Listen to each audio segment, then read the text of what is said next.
Once upon a time, there was a little girl, not so little, really in her teens, who loved her friends. She loved being social, she loved choir, she loved photography,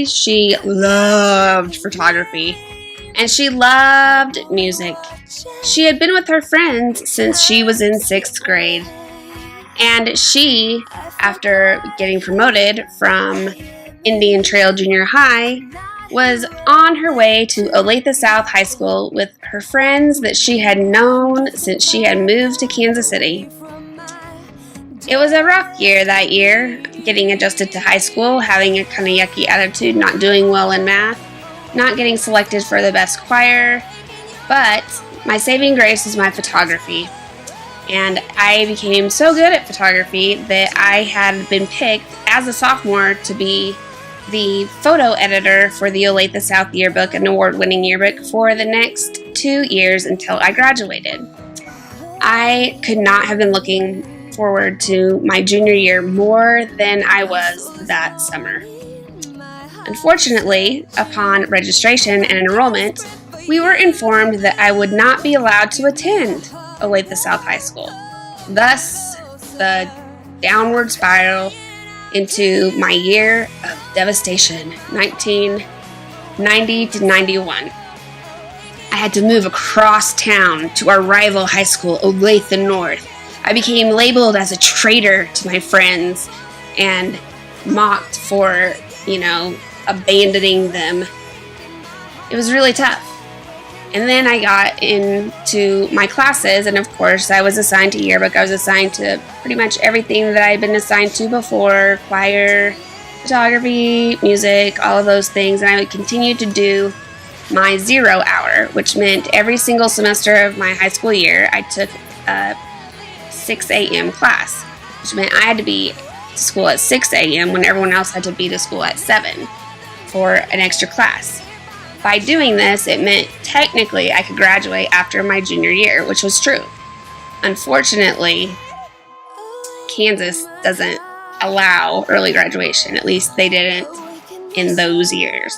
So then I was devastated too, because I had come from Colorado where they did allow early graduation, and now in Kansas City they did not. So I'd done all of these extra classes and all of this extra work, taking over my load my entire high school career, to basically end up having nothing to do my senior year but play around and take English class. So I was devastated because when I got into yearbook, they had already designated a head photographer and they were training someone else to be the head photographer. So I got the lowly, crummy position of being the layout and creative editor. What I didn't realize is that's a really awesome job. And so as I got more into it and kind of sat around and pouted in the dark room for that year, I escaped into fashion merchandising and to choir. As always, music has always been my escape and still is. If I want to tune out the world, I put on my headphones, and that's my best way, and it's the soothing sounds to my soul.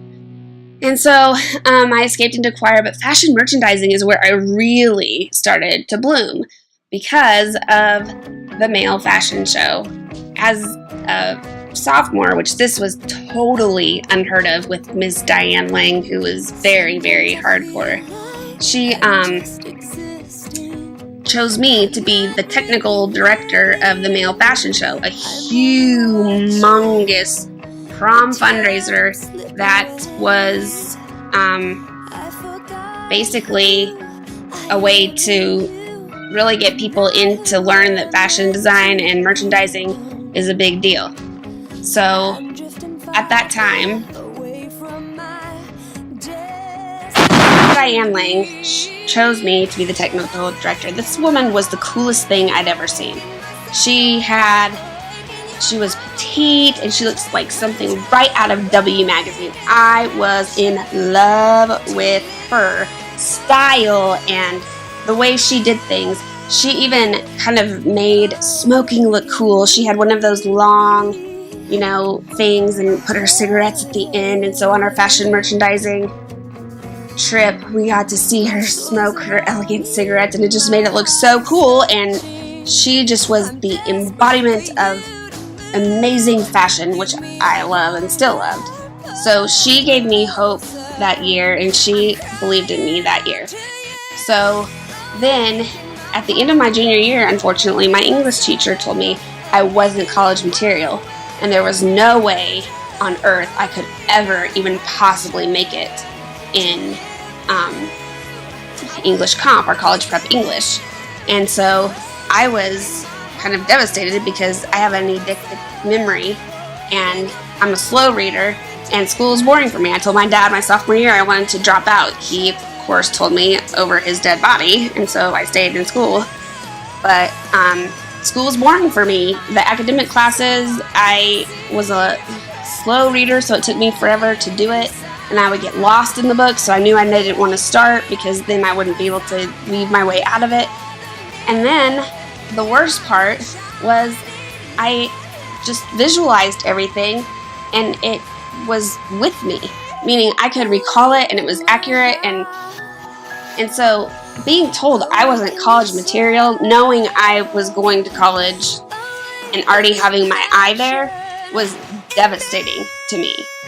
So all this progress I had made through fashion merchandising, this teacher absolutely just destroyed. And she said, well, fine, but it's, if you fail, I'll sign off on this class, but if you fail, it's not my problem. So that was uplifting. So my senior year, I was looking forward to, but I was also kind of dreading. A lot had changed that summer, and a lot of big changes, and I kind of made a huge shift in attitude and personality and things like that.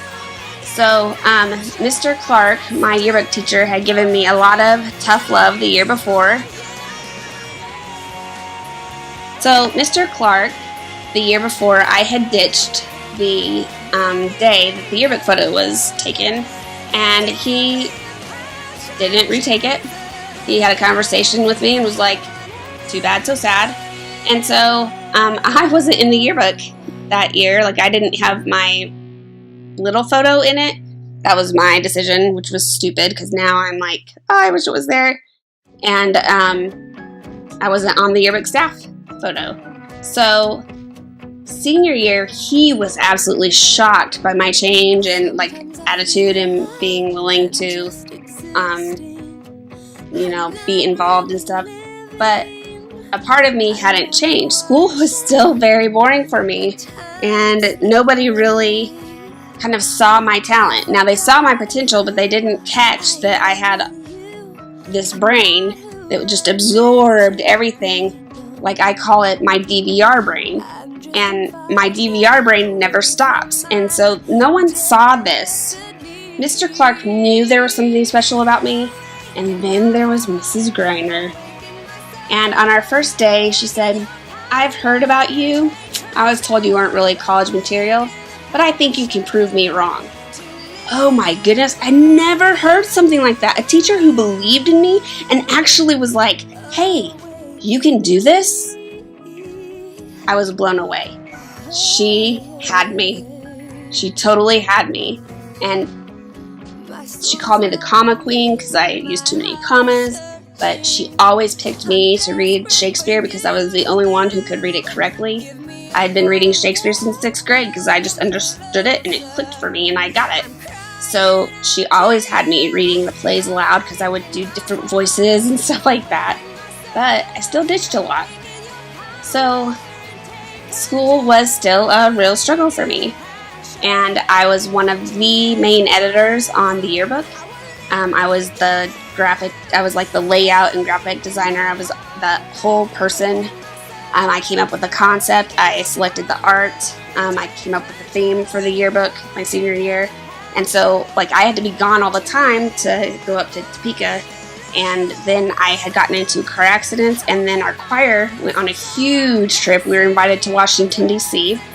to sing all over the place for Congress and on the steps of the Capitol, and we went through the White House and all this stuff and sang everywhere. And we got to meet Bob Dole, still one of my greatest memories. And because of that, I missed a lot of school. I ended up missing close to a quarter of school, maybe even closer to a semester.